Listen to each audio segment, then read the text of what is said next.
All right, we have everybody. Well, good afternoon, everybody. Welcome to season 4, episode 10 of our leadership series. It's Craig from Castle. Here, I wanted to first introduce our special guest for this afternoon, pinch hitting for Jeff Rembaum, who is actually having some minor surgery today, and we wish him the best, is Alan Schwartzside from the Orlando office of KBR. Alan, welcome. Thank you. Nicole Johnson from Director of Operations of Hafer and Company CPAs. Nicole's an old friend of Castle, so we welcome you back, Nicole. Thank you. Thanks for having me. And then a new guest, Sinisa Solar, principal of Falcon Engineering, who seems to be the star today. Not to take away from Nicole and Alan, but we have lots to talk about relative to Sinisa's section. So good afternoon, everyone. Thanks for joining us. I did want to remind everybody listening in that Alan, Nicole, and Sinisa are here to give kind of general guidance on the things we're going to talk about, not specific guidance for your association. We'll make sure you have their contact information should you have some specific follow-up questions to them. Thank you for those who submitted questions with your registration. We got a lot of them. Unfortunately, we're not going to be able to get to everything today. We're only going to address those questions that kind of pertain to the topics on our agenda, which I'll take you through in a moment. We do appreciate you sending your questions, though. You can chat in, as Marina said, your questions live. We'll try to work them into the conversation to the extent we can, or if they're covered later, be patient with us. I know that it's coming, and we won't answer those right away. So let's start with our polling today. We're going to lightly use the Zoom polling feature. So let's start, Marinez, if you can, to post a poll question number 1. So who we have in the audience. While you're doing that, I just want to walk through for everybody today's agenda. So we're going to talk about budgeting best practices. Initially, we are going to talk about some tools for developing your budget, specifically relating to operating costs and then reserves. We're now going to then talk about reserves in the HOA environment, and we're going to make sure we have clarity around reserves in the HOA environment. Then we're going to get really into the meat of our discussion today, which is the new reserves in the condo co-op environment, specifically the structural integrity reserve study and what that entails and kind of how that translates into a budget number, and then the funding requirement under SERS.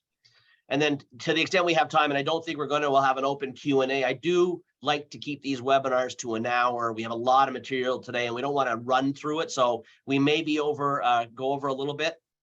So we'll take that liberty, and hopefully you'll have the time to stay on through the end of the presentation.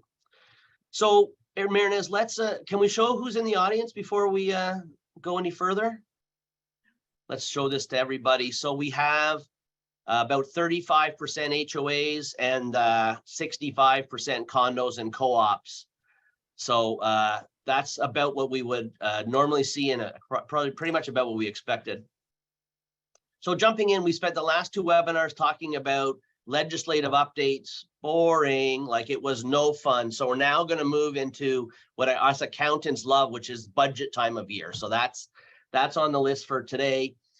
Nicole, I'm not sure about where your clients are. We're starting our budget process for 2024 right now. Where are you at? We're hoping that all of our clients have started. So we always advise July is the perfect time to start. If they're waiting till August, it's a little late, but we're hoping everyone's already started. Good stuff. Actually, Marinez, will you post poll question number 2 just to get a feel for whether people have started or not? Because we are in the same, we're in the same bucket here. We're just getting going. Our June financial statements are all done. Logical time to start your budget. So we're kind of in the same place, and we'll show those results in a second about where people are. Before we do that, Nicole, you've been in the business for a while. Can you just outline for our webinar participants some of the best practices you recommend from a budget standpoint? Sure. Well, the one thing I was happy to see in the poll, it says that at least everybody knows if they're a condo or an HOA. Nobody did not know. So, There were two that didn't know. So that's not perfect. So, okay, that's not bad. So that made me a little happy on the budgeting process, because there are different stipulations. But overall, in a budget perspective, no matter if you're an HOA or a condo, it's all very similar. And if a lot of you are here today and you're, first-time board members, don't be scared. Why I say that is always look at it as they are estimates in the budget. And when you're first year on, the first thing you want to make sure you're doing is relying on your professionals and being transparent. They're the two things that are key as a board member to your unit owners. that you're making sure that everything that you're doing in the budget is disclosed to the owners. Don't ever do anything behind closed doors, which you're not allowed to legally, but make sure that if there are increases coming, and across the board in all of our associations in the last 3 years, that has occurred.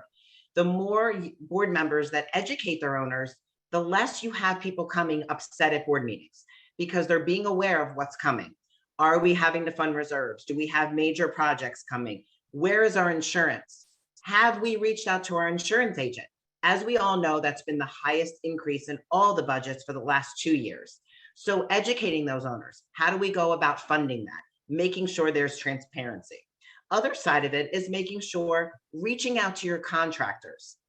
A budget is not that difficult in the sense that it's an estimate. So when you reach out to your contractors, for example, your accounting services, is it going to go up? Is there going to be an increase? Your management companies, your landscapers, reaching out to them in June and July and saying, what do you anticipate next year? And many times they're going to be able to give you those increases. What I've seen in the last 3 years, everywhere across the board, everything has gone up. And I'll explain why. Everything has been affected by inflation. Every cost, employees, salaries, for example, I mean, just in our industry, looking at it, being able to find people to be able to work, let alone where those costs have gone. So when you're anticipating these costs, you need to reach out to the people and say, where are we at? Are you self-managed versus management company? So we do a lot of self-manage, and what a lot of them fail to put in these budgets is health insurance, workers' comp. Are they including all this? The salary increases, things where there's risk. So making sure you're looking at those areas from a budgeting perspective. One of the things I can't stress enough is always start with your expenses. I have too many associations. I'll go to a budget meeting and they're saying, we want to be at $200 a month. How do you know that's capable with all of your expenses? If you're fully funding reserves or you're even partially funding, and then you have a 50% increase in insurance, your landscapers come back in. Never start with the income. Always start with the expenses. It's a great way to budget. And then reach out to your professionals, your managers, rely on them, use them. They have so many resources that they can come back and say, this is what we're seeing out in the industry. So it's not that complicated. It's always taking the time and making sure that you are transparent where those costs are going. I think that's fantastic, Nicole. And we certainly agree. And I think, the worst thing is to arrive at a budget meeting and everybody be surprised with what they got in the mail. Like that's a disaster waiting to happen. So Exactly. we kind of preach the same communication. I think from our standpoint, the key recommendations that I give to our boards are one, I want to, that you mentioned, don't begin with the revenue. Don't begin with your maintenance fees. Start with your expenses. Don't budget revenue first, decide what you're going to charge and then fit the expenses in. That never works. No. Also, I would recommend to the treasurer out there, don't overly complicate it, right? We're not building rocket ships here. We're managing an association. So I'm going to take you through kind of a quick checklist of how we would oversimplify the budget process, but don't complicate it. It's really not that complicated. Again, rely on your specialists. There are estimates, right? These are estimates, as Nicole said. We're not looking to be precise. You'd like to be, but the reality is you're looking for a reasonable estimate based on information you have at the time. And then I would also say, don't take it personally. Like you're going to get blamed for it, I guarantee you, as the treasurer, but it doesn't mean you have to take it personally. Like you're not responsible for the 50% increase in the insurance premium. That isn't your fault. So I think keep an objective view of these types of things. In our world, the budgets follow the Pareto principle. If you're not familiar with the Pareto principle, it means 80% of the work takes 20% of the time, which is exactly what happens with the budget. And then you'll find associations go through iteration after iteration of budget, trying to drill down to the kind of 20%. And that's a lot of time. That tends to take 80% of the time. So try and avoid that issue once you get past the 80%. Guys, Alan and Sinisa, I promise we'll call on you at some point. So pay attention. We'd appreciate it if you'd stay sharp, but we will get to you guys. I'm still, I think we're good. Good. I think that, from a simple budget process, here's what we zero base the budget every year. And what zero basing the budget means is you basically start from scratch.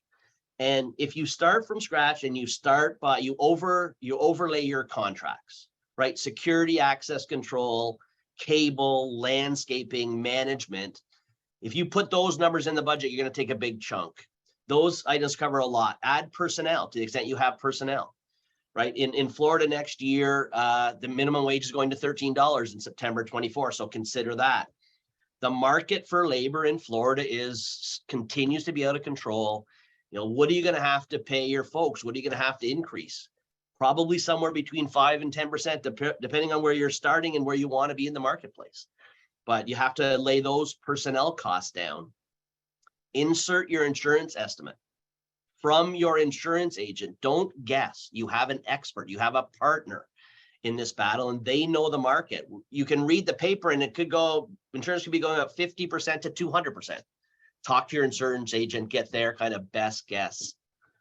Add utilities. This is where you start to look at your trend, right?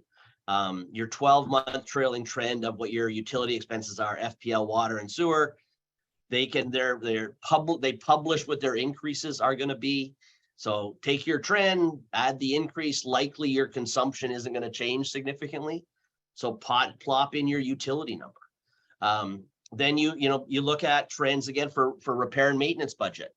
What has your spend been? What does it look like coming up? What's coming up, right, in terms of repairs and maintenance? And then finally, do you have any special projects that you want to do? Because that is in the 20%. You get to budget after you've overlaid the contracts and personnel. By the way, reserves, insert the reserve number from your reserve analysis. And, budgeting those 7 items, it is going to cover, 80% of your budget. Can we pop in the number of people who have started their budget? Marinez, if you don't mind. Okay, so about half, that's good. So this is the time we're just getting going. So I think our timing for this discussion is a good one. So people are starting to kind of wind into their budget process. Nicole, I just wanted you, if you don't mind. Yeah, go ahead. One thing I wanted to make sure that people also realize is a lot of times I see associations using surplus to offset the next year budget.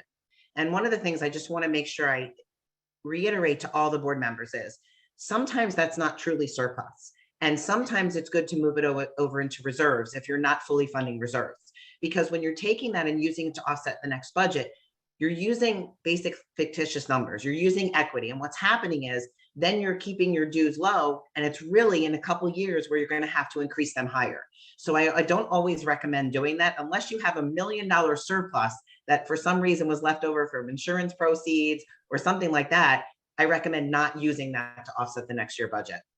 Yeah, I think we're the same. And, association should have somewhere between 1 and 3 months of operating cash surplus. And that's kind of the target. And if you're above that, maybe it's a consideration, but I'm with you in terms of using it. Nicole, I just wanted you to remind everybody when you're doing a budget, what the reserve amount has to be included. What reserve amount has to be included? So you are required by statutes that you must show fully funding reserves. So the budget must include fully funding. If the board gives the option to the owners to waive or partially fund, they can do that, but they don't have to. They can put out the budget fully funding and say, we're not going to get a vote and we're just going to fully fund those reserves. And I think there's a misperception that they have to give that option. It's not required. Now, sometimes if they haven't funded reserves, the maintenance fees will go through the roof. So they want to give that option, but it is required to show fully funding. And then it gives the option to the owners. I think that's an important distinction. I think the reserves are the owner's money. The operating costs is kind of resides with the board. Okay, there were a whole bunch of questions submitted around insurance and the insurance market and what's going on. Specifically, there are escalating costs, as you said, Nicole, but can you advise our listeners and how would you deal in your budget with the escalating cost of insurance? Sure.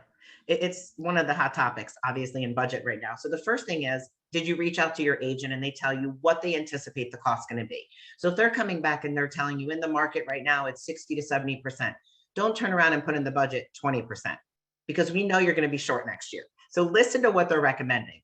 If you put it in the budget and you did a 60% increase and now it comes back at a 90% increase, you have a few options. If you have where you've cut your expenses and you do have surplus and you have enough cash to pay it and you're financing it, you're okay. If you don't, you can either pass a special assessment because you're going to be short in that area and do a one-time assessment, or you can actually amend the budget. Amend the budget is a lot of process and there is going through the same process as the original budget.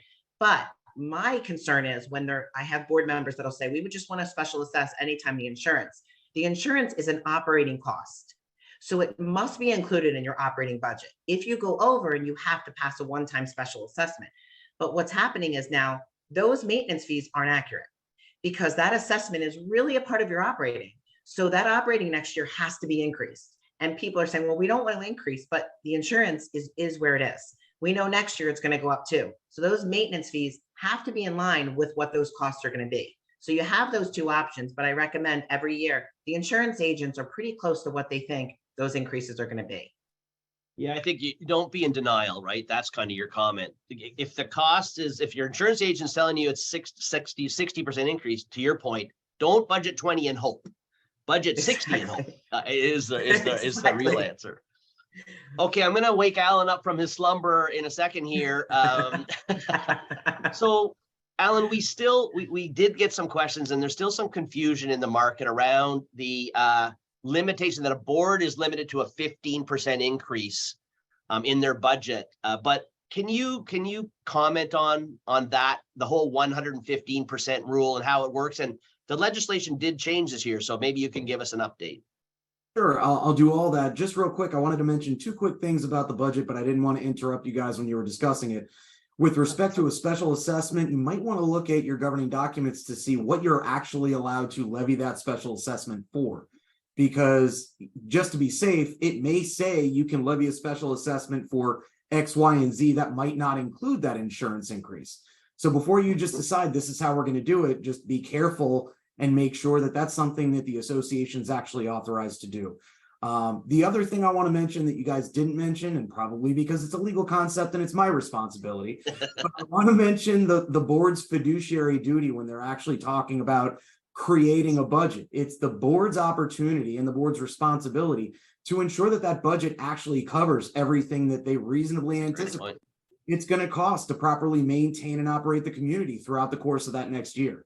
So to Nicole's point, you know, and Craig, to yours as well, if you think that 60% increases in insurance costs is going to be in more, see, I was listening, by the way, is going to be a representation of what you're actually going to see in the next budget year, that 20% might, you'll excuse me, but frankly, it might be a breach of fiduciary duty to only include that 20% when you have reasonable information that indicates from an expert, presumably, it's actually going to be 60%. So just wanted to throw those ideas out there without going too overboard and you know, getting into the weeds on that issue. Now, as to this 115% rule that you actually asked me about, Craig, the rule is essentially if the budget exceeds the previous year's budget by more than 15%, then technically it's not that that is an invalid budget, which is what a lot of people seem to think. Yeah. What actually happens is that if at least 10% of the unit owners petition within 21 days after the budget's adopted, then you have a special meeting in order to see if you're going to adopt a different budget. The members have to actually propose that budget as part of this process. So what you have is, you know, yes, okay, we've gone over by the 15%, and we'll get into what that excludes in just a second. But if you've gone over by the 15% of the previous year's budget, first, the members have to actually petition to hold this special meeting. If you don't have at least 10% of the members that care enough to do that, your budget passes anyway, and it stays in place. Then the next step that needs to happen is the board does schedule a special meeting, and the members need to propose an alternative budget at that special meeting. If that doesn't happen, the budget stays in place. Then you need to actually hold the meeting. If no quorum is reached at that special meeting, the budget stays in place. And then, so Alan, sorry to interrupt, is it a membership meeting or a board meeting? Well, generally the board is who is going to pass that budget. Okay. So it's going to be a board meeting, but okay. It's a special meeting of the board for this particular purpose. Within 60 days after that petition is given, and then getting back to the course of action or the step-by-step, if the members by a majority of all voting interests, not just the people that are attending, but all voting interests in the community, don't vote in a better budget during that meeting, the original budget stays in place. So it's not just, well, you went over by 15%, budget's no good, we have no budget. It's absolutely not that. It's we went through all of these steps and maybe we have an alternative budget that gets passed by the members, or at least it's proposed by the members and then voted in. But the members do get to vote at that meeting. So maybe I misspoke and it is a member meeting. I apologize. Now, how that 15% is calculated is also something a lot of people misunderstand. Here's what it doesn't include. Doesn't include reserves. It doesn't include expenses, and this is all statutory, that the board doesn't expect to be incurred on a regular or annual basis, and it doesn't include assessments for betterments to the condominium property. And now you ask what has changed. My understanding is that it now also excludes that enormous cost of insurance. So when you're talking about that 20% of what's left, that's what needs to increase by 15%. So I hope Al, that's a great summary. That's a great summary. And I think, Nicole, I'll ask you, I can tell you, I've been in this business longer than I care to admit, but I have never experienced this happening. Nicole, you? Never. Alan, I've never you? seen one. I've been in the industry 15 years, haven't seen it happen once either. Yeah, so this is, I think it's a great misunderstanding because it continues to come up as a question, but the reality is it's a solution looking for a problem is really what it is. It Craig, really never if I happened. can just answer one of the questions that we got here from Christopher Hathaway. Does that apply to HOAs? This is exclusively a condo concept unless the HOA governing documents actually include this requirement as well. That's great clarification. Thank you. Okay, let's move on to reserves because that's kind of why everybody's listening in, notwithstanding the fact that we told them how to do a budget. So guys, quickly, we had some questions on pooled reserves versus straight line reserve. Nicole, what do you advise your clients from a reserve standpoint, how you calculate reserves? Sure. So most of my associations have moved to the pooling method. They've done the one-time membership vote. Most of them are in the pooling method. So the pooling method is basically, just in layman's terms, it's all your money's in one pool and it can be used for any of the line items that are in the reserve. It can strictly be only used for those reserve line items. Some people have the misperception it can be used for operating. It's still restricted to those line items. But how it gets calculated, it gets calculated over the longest life of the asset that's in there. And then it's a cash flow method. So you're going to have a schedule that, let's say, goes out 20 years, and you're going to have in each year when that expense is due. What a lot of people do, and we see it on the audit perspective, is that the calculations are usually done wrong. Association boards will try to do the cash flow method themselves. And for example, painting's every 7 years, and they'll put in year 7 painting expense, and then you don't see it again on the schedule. Well, painting is year 7, year 14, year 21. So make sure that the schedule is being done properly, because that is a violation of statutes if that's not done right. That's why we advise our clients, use the professionals. Hire the reserve companies, the engineers, because they know how to do the calculations. The straight line method is simple. It's basically your reserve line item, the estimated years remaining, the cost of it, divided by it, and then 12 months for that year is your calculation. It's very simple, but it's restrictive. So a lot of boards want the ability to use the pooling. So if they need money from one line item to another, they don't need a membership vote. In the straight line method, to use money from one line item to another does require a one-time membership vote. So that's why they don't want to do that. I think I would say also, as a generalization, when associations move from straight line to pooled, their reserve contribution often goes down.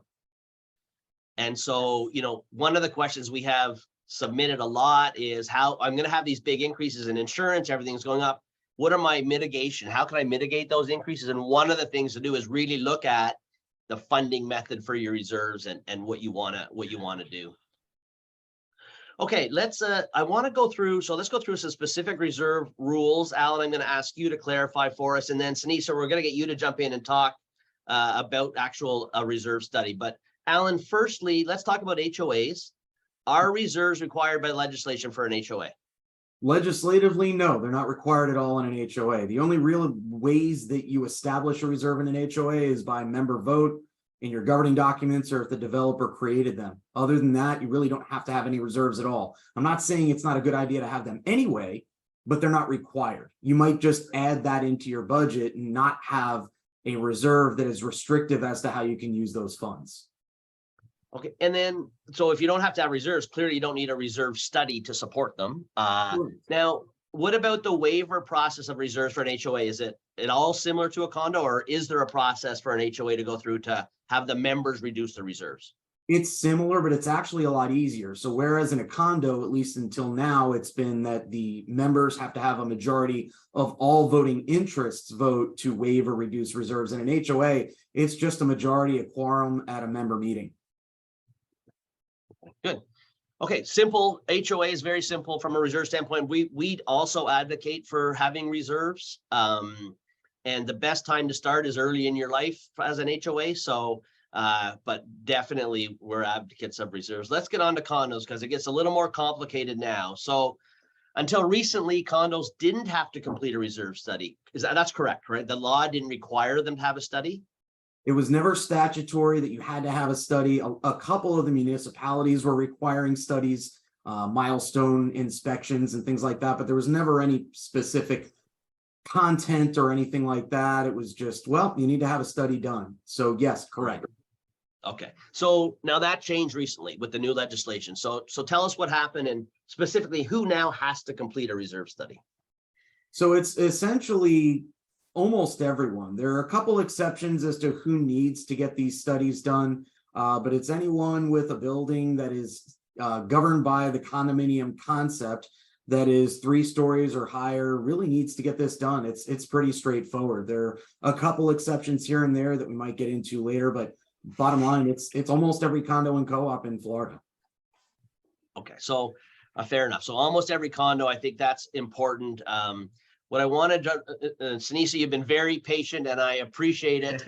You know, you work in this space. So from I guess the question of the day is who's responsible for these that has to have a structural integrity reserve study? What does that look like? So they're referred to as SIRS in our industry. So that's what we'll refer to it here, but it is a structural integrity reserve study. I believe that's the right term. So almost every condo is required to do one. But can you give us some comments a little more specifically? You're working in this space. Who qualifies under the new statute to complete these reserve studies? Sorry. Sure. So under the new statutes, they broadened the pool of people who can perform the reserves. Initially, it was only the engineers that could perform, licensed engineers in the state of Florida. Now, under the new regulations, they expanded the pool to reserve specialists as they are recognized and certified by the National Agency for Reserve Specialists. I'm not a reserve specialist, I'm an engineer. So I may be butchering the names of their professional organizations, but the point is, I think that the legislation recognized the need to expand the pool because it's a very narrow pool to begin with. Help us understand, you know, and I realize I'm asking an engineer this, but can you comment on why an association would hire an engineer instead of a reserve specialist to complete their SIRS? Well, this is a question that probably goes a little bit beyond this. This question has been in existence even for conventional reserves in the past, and there's always, can an engineer perform a reserve? Does he have to be a reserve specialist, and vice versa? In terms of calculations, the spreadsheets that Nicole was mentioning and proper performance of those inspections, I think both entities are, you know, more than equipped and more than qualified to perform such calculation.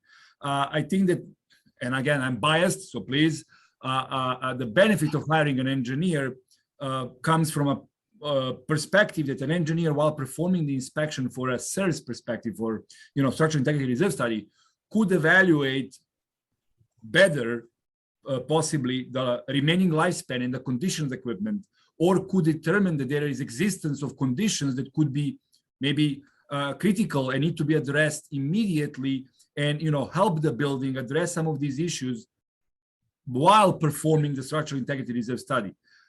Such, you know, a qualification, such observations by a reserve specialist may not be there, as they may not be experienced or qualified to make such opinions or observations. So that's one of the biggest benefits of having an engineer performing this, because after all, the structural integrity reserve study focuses specifically on items that are deemed to be life safety or structural, or could affect those systems, and you would want somebody who kind of deals with that on daily basis.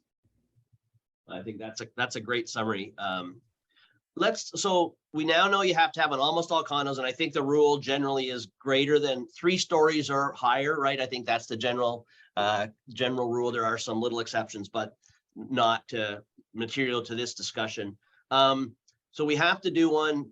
Engineering, engineers are obviously qualified to do it, but now the legislation allows for reserve specialists as a consideration. can you remind us, Alan, when the first one has to be done for an association? So first, let me just clarify, which I guess is the theme of the day. My prior statement, this is 3 stories and higher or higher, but only residential. So commercial condos are one of those exceptions that I thought we would mention later, but I want to make sure that it's clear. We're talking about residential condos that need to do this because it's a life safety issue. I think it makes sense in a commercial context, but it's just done differently under the statute. So answering your question, Craig, when do we need to have these? For the SIRS, it's associations that are existing before July 1st, 2022 that are unit owner controlled need to have that study done by December 31st, 2024. So we are, it sounds like a lot of time, but let's be realistic. Although Sinisa mentioned some of the people that are now allowed to do this, and I believe that also includes architects and people that are working under engineers and architects as of this year. This year's changes to the statute, but it's still not a lot of time. So getting back to the answer, an association that must complete the milestone inspection report on or before December 31st, 2026 can complete the SIRS study simultaneously with that, but in no event after December 31st, 2026. And then once that initial one's done, although this wasn't the question, I just want to clarify, you still need to get that done every 10 years after that first one's done. And So I'm sorry, I think, Craig, if I just jump in on a moment, I don't. Alan mentioned milestone because that's the language in the statute that describes. But milestone is strictly defined by time, and 30 years or 25 years by municipalities. SIRS or SIRS is not. SIRS applies to all the condominiums regardless of its age. So I don't want people to be confused to combine the two. SIRS applies to the condominiums based on the height or residential, but not necessarily the age of the condominium. Yeah. And I think that's a great clarification. And also I would say, I think just so we're all on the same page, everybody has to have one done, and let's oversimplify, by December 31st, 2024. So, and Alan, you made a great point. It is a short 18 months away, right? That's the reality of this. So we're going to talk about timeline in a second. But before we do that, Sinisa, can you take us through from your standpoint, what has to be included in your analysis? Let's start with that. What are you looking at? What components are you looking at that have to be included in a SIRS? Yes, these are defined in the legislation. Initially, there were 10 of them. Now that has been reduced. And I say, I'm glad that they did that because the first 10 didn't make a lot of sense, at least some of them. And the ones that were removed actually were rightfully so removed. But it includes the roof, includes the structure, inclusive of the load-bearing and primary load-bearing systems. It includes the fireproofing and fire protection, includes plumbing, electrical systems, waterproofing, exterior painting. It includes windows and exterior doors, and then kind of catch all that includes everything and anything that costs more than $10,000 and could affect any of those systems or subsystems that comprise these main systems. So basically, everything that your engineer or reserve specialist deem could be affecting these systems could be included if it costs more than $10,000. There are some exclusions, what is not included or what should not be included is basically anything that a lifespan cannot be determined or the cost cannot be determined, or anything for which there is a deferred maintenance recommended by the reserve specialist or an engineer. And then you don't have to include things that have a lifespan more than 25 years, but legislation proposes that the engineer or reserve specialist include some type of a deferred maintenance for those items, regardless of the lifespan. Right. So very general, obviously, lots of things to look at. I think I will make one qualification because I think I understand that if the windows are a responsibility of the owners by virtue of the documents, they aren't included in the SIRS. Alan, do I have that right? Well, that's not really clear under the statute, and it's one of the things that we're trying to get cleared up because the statute says you have to reserve it either way. There's also a statute that says that, it's only the things that the association's actually responsible for. So my interpretation has always been that it would make absolutely zero sense for the legislature to suddenly shift a burden that's been with the owners potentially since, let's say, the 1970s over to the association. I think it makes more sense to say we don't have to do this, and so there's no reason we should have to reserve for an item that we're not obligated to repair. But I don't know that there's 100% clear answer, although I tend to agree with what you're saying, Greg. I appreciate that. And Greg, Just so we know, I'm crystal clear. Maybe not the legislature, but I'm crystal clear on it. Greg, I wanted to just to mention for everybody, and Yeah. I've been saying this in a lot of classes or webinars that I attended. This is one of those things that unfortunately not even us here on this call are 100% sure what each of these sentences in legislation actually covers or doesn't cover. From what Alan said, absolutely makes sense that the windows would not be included. But if you look from a perspective of a life safety aspect and what we're trying to do this, so I'm just going to put an engineer hat for a moment here, which I think should be always on, but never mind. The point is that, you're trying to protect the structure as a whole, the building as a whole. In that sense, all of the windows should be included.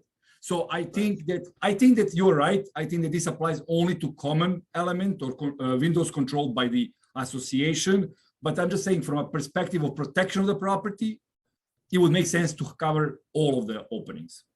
Yeah, I think your point is a really good one. And I generally, I think we all agree, this is a good thing. It is a little bit of a bureaucratic hurdle we have to get over, but at the end of the day, this is good. And so, yes, it's going to cost money. Yes, it's going to cause some grief on the administrative side. But at the end of the day, this is a good thing to make sure our buildings are safe and our people are safe living in them. I think we would all agree that. I can tell by the nodding heads. Okay, so now I hire you to do one, do a report, a Sears report for me. Can you walk me through what you're going to do? How you're going to do this? So I get a good understanding. Well, yes, the procedure is relatively similar to conventional reserves. The engineers or the reserve specialists would perform a physical inspection of the property where they would document the condition, the type, the systems that you have that fall within these 8 categories. Document the actual physical condition. Based on that, create a remaining lifespan of the system, determine based on that the cost of those systems, and then plug in those numbers into those nice spreadsheets that were gonna give us the result as to what are the funds that you need to put aside for these items. We would review the documents, any previous replacements, any previous repairs, any previous work done, maintenance. So we would check basically everything that can help us understand projected how much life is left in this system, at least on paper, and then tell you how much money you would have to save to replace those systems when the time comes. And are you going? Sorry, I might have not heard. Are you going to the site? Absolutely. We will perform a physical inspection, a walkthrough. In some instances, depending on the complexity of the system, you might need to have several different professionals, because from a just pure perspective, when you are asking a technical person, a professional, an engineer to inspect a plumbing system, a fireproofing system, an electrical system, a roof, and a structure, in engineering world, those are probably 3 different people. Very rarely have a jack of all trades that kind of knows the intricacies of every single system. Right. Going back to benefits of engineers, they probably have more wit in terms of sending the appropriate person to perform an inspection. But overall, for standard systems, these can be done by a single professional because engineers do have, as well as reserve specialists, have a broad enough knowledge to understand, basic systems. Right. And then are you walking with the board? Like if I'm a board member, I want to be around, like I want to be with you when I'm doing this. Is that something you do or not?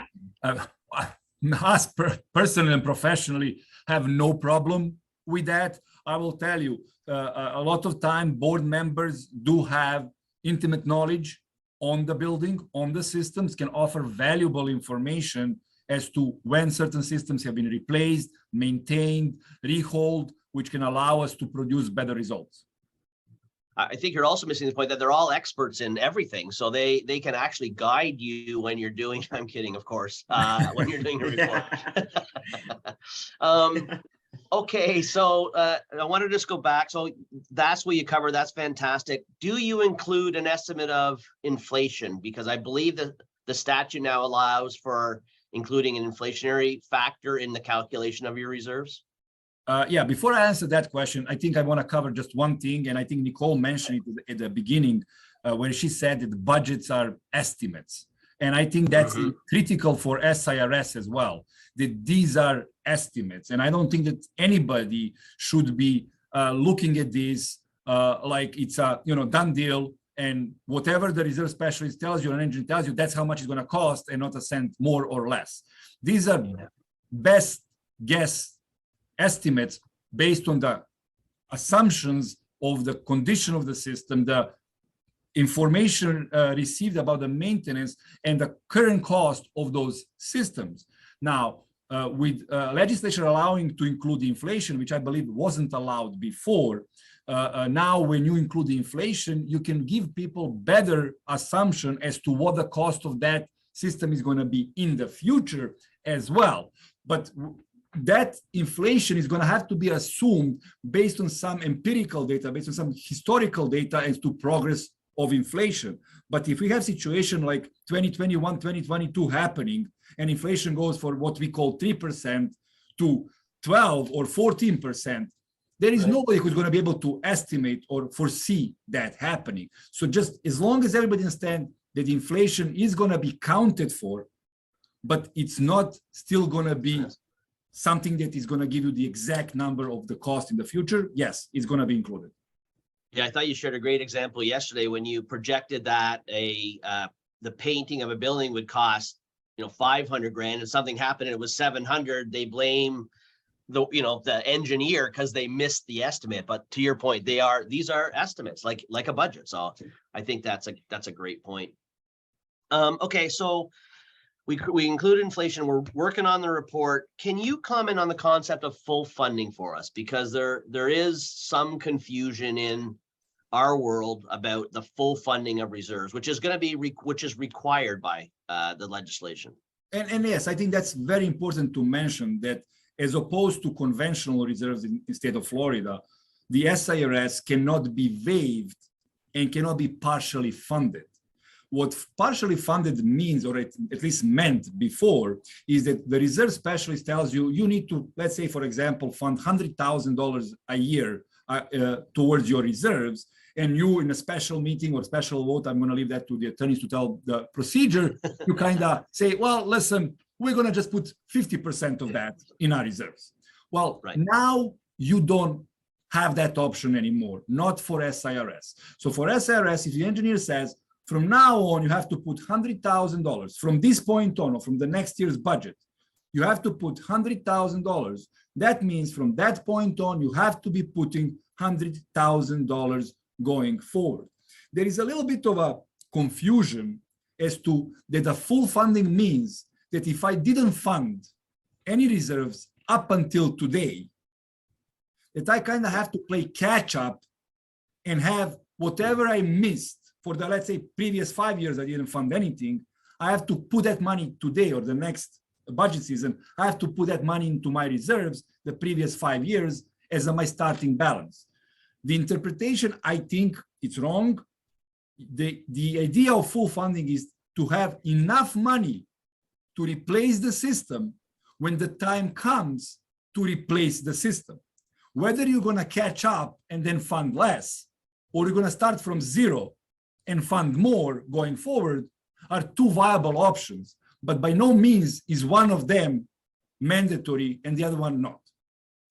I think that's great. And we used a simple example yesterday I want to share with our listeners. If you have an asset that's worth $1,000 and you have to replace it in 10 years, you would put, if you were starting at the first year, you'd put $1,000, you'd put $100 a year away for 10 years, you'd be good. If we're now in year 7 and you're establishing it, the real question is, do you have to put $700 in, or can you just fund the required 10 grand over the next 3 years? And I think the answer, as you just explained, was you can fund, you just have to have, it's an outcome-based calculation.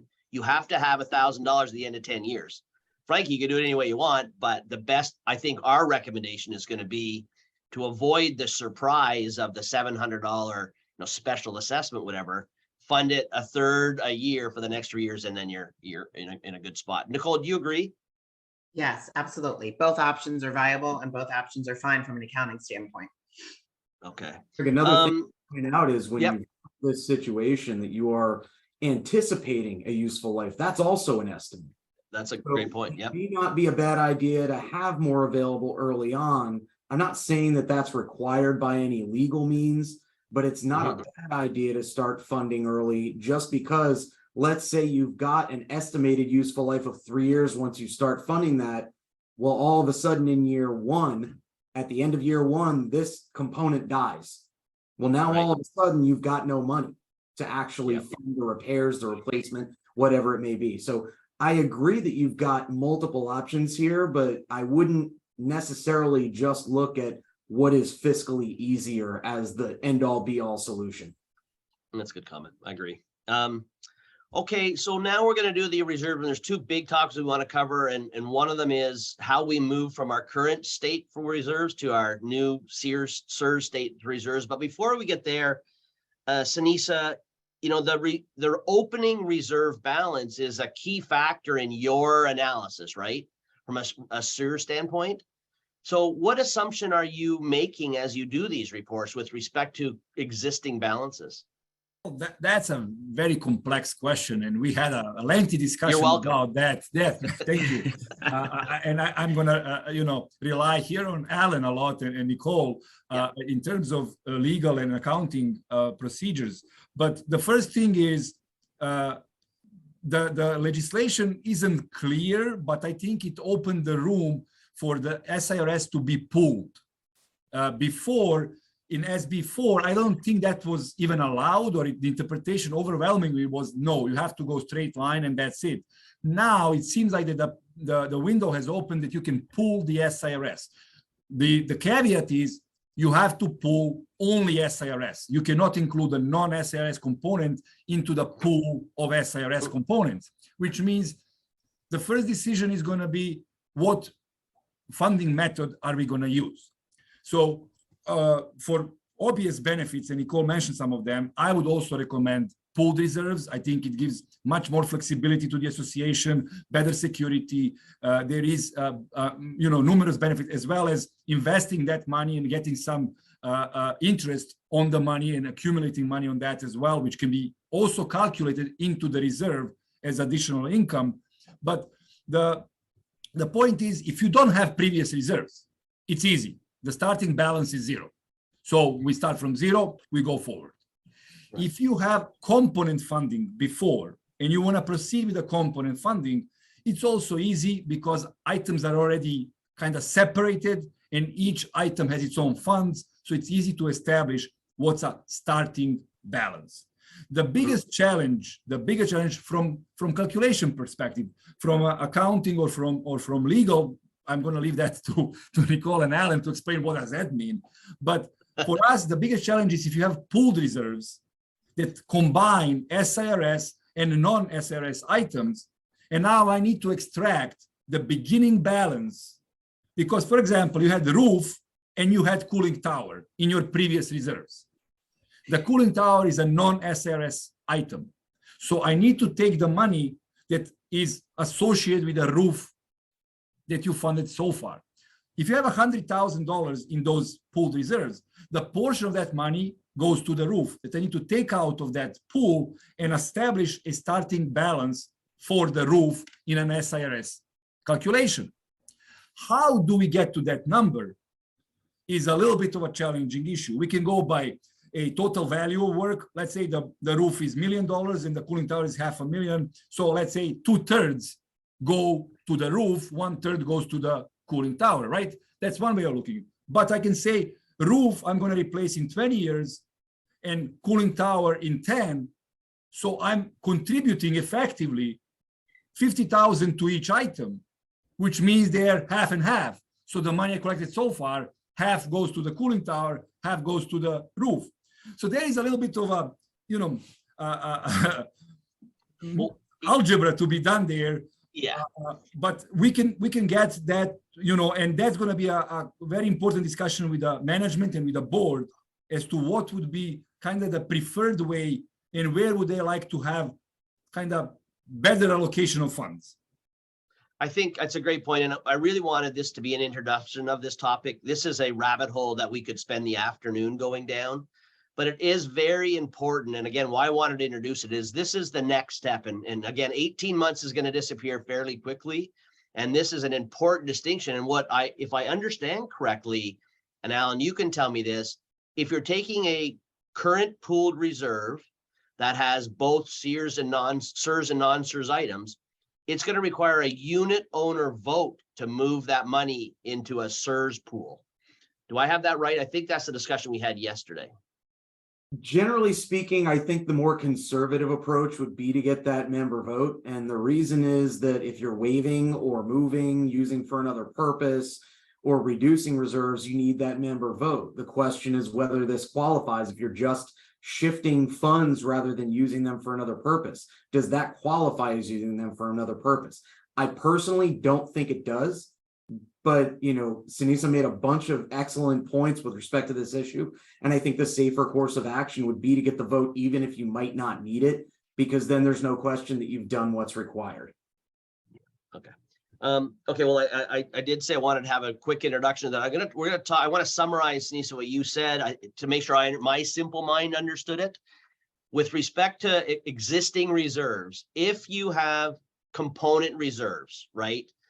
You can move the SEERS components into your reserve SERS bucket, if you will. Let's call it a SERS bucket and a non-SERS bucket. You can move your SERS bucket money into the SERS bucket for those individual components, no issues at all.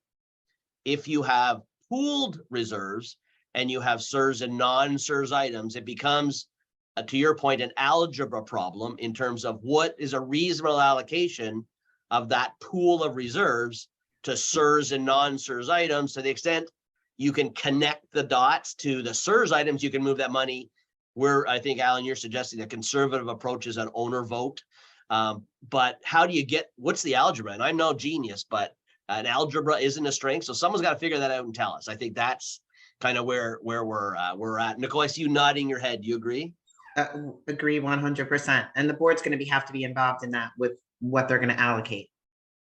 Yeah, I think it's a partnership, right? Like we see ourselves getting involved in those. You as the CPA for the association, certainly sitting down with Sinisa as the engineer and the attorney to kind of figure this, you know, how to dot the I's and Well, cross the I just want to mention this. You can I'm you know, from accounting perspective or legal perspective as well, there might be an option where you just, you know, forget about starting balance and whatever money you collected under your original pool reserves kind of stay there, and you start funding from scratch for new, which is kind of a more conservative method because you're going to be collecting more money than what you need because you are starting from zero as opposed to starting from some number that you already have. But Right. that's, you know, that's going to be even more money to be put into the reserves. Well, Yeah, I'll add to that, Sinisa, you might not actually have to be adding quite as much as you think, because if you're keeping that money in reserve for non-SEERS items, you might have more than you thought you needed at that time. So you're not collecting as part of your next fiscal budget for some of those existing reserve items. You may have more than you thought you needed. I can't say that's automatically going to happen. And you may be shifting some of those existing reserves over to SEERS reserves, but it might result in not quite as much of an increase as you'd mentioned. Yeah, That's I think, absolutely true. Nicole, you have a comment? What we're seeing, a lot of our boards that they're talking to us that they've had non-SEERS and SEERS in the reserves is they're saying, we're going to move as much as we can over to the SEERS because that's going to be the one that's required to be fully funded, where the non-SEERS isn't. So we can always waive or partially fund them because we want to make sure we're not going to get hit as hard. So we're noticing a lot are trying to get that membership vote to move more to the SEERS and then work on the non-SEERS where they want to fund there. I think that's exactly what I was thinking. I mean, the reality is it is likely some of these allocations will be completely arbitrary and will be driven by a cash flow need, right? And I think you nailed the principal point, which is SERS has to be fully funded. You can still have some flexibility in the non-SERS bucket in terms of waiving, partially funding, or fully funding those particular reserves. So it is a discussion that has to be had. And it'll be interesting to see. I think it ends up to be very much a cash flow issue. Like, what is the financial impact? How can it be adjusted? So I would make sure your model, Sinise, has lots of flexibility in terms of moving that opening number around, because I'm sure there'll be lots of budget iterations. We got a bunch of questions. Let me just go through my notes quickly. I've lost track a little bit. You said, I think Alan or Sinise, you said the pools cannot be combined. Your SERS bucket and your non-SERS bucket can't be combined from a calculation standpoint. Alan, can they be combined from an investment standpoint? Can that cash be in one account? I don't think it can. And the reason I say that is because primarily you need to have that money available. And when you're talking about the Sears reserves, it needs to be extremely stable, because otherwise you don't have a stable reserve for life safety issues. I would be shocked if, I don't know that there's a statute on point to the issue you're asking about, but I'd be shocked if the legislature didn't come up with a fix real quick if they find that that's starting to happen. I'm not saying Nicole, do you? So let me ask you if they could do this. So I understand what you're saying. What if they, for cash flow purposes and investment purposes, because it says you can commingle for investment, they invested, but then they kept the funds separate and allocated where the interest went. Then what they're doing is they're not any risk of not having the money available, but they're just doing it for investment. And then we break it out in separate funds. Would that be allowed? Then you're not having any risk, because I know what you're bringing up. You don't want risk that the money's not there, but they're allowed to commingle for investment purposes as long as they show it in separate funds. I think that might be more accepted. Okay. Candidly, I'm not going to give you a straight answer on this. No, we don't want you to. We put you on the spot. This was out of context. So I'm sorry about that. But I think that's probably the safer bet, Nicole, is to rely on that portion of the legislation. And that's what we do now. And then we just break out the reserves. Like if they do it and they commingle, we break it out still, because they're still restricted funds, but it's still showing for investment purposes, they could do that. Okay, we're going a little over, which I promised we would. So before we kind of wrap up, Sinise, a bit of a sensitive topic. Can you give us an idea of what the cost of a SERS study is? Yeah, the cost of the SRS, in our experience, is higher than the cost of a conventional SRS, conventional reserve study. And the reason for that is, like I said, sometimes it's multiple professionals, and there is this math that we have to do that deals with moving pooled reserves out and seeing what, maybe creating two types of reserves. Sometimes people want to combine the two reserves, but depending on the type of the property, size of the property, they can be rarely, but as low as let's say $5,000, but they can go in excess of $15,000 or $20,000. Okay, I appreciate that. And I think that's kind of the budget frame that we've been working with. So I think that makes a lot of sense. I will say, guys, one of the changes in perspectives, I think, is your engineer traditionally, in my view, has been a commodity, right? You need a 558 inspection, boom. Then you don't call your engineer until you have a big project, boom. So really now, I really see the engineer becoming one of the key partners in the management of your community.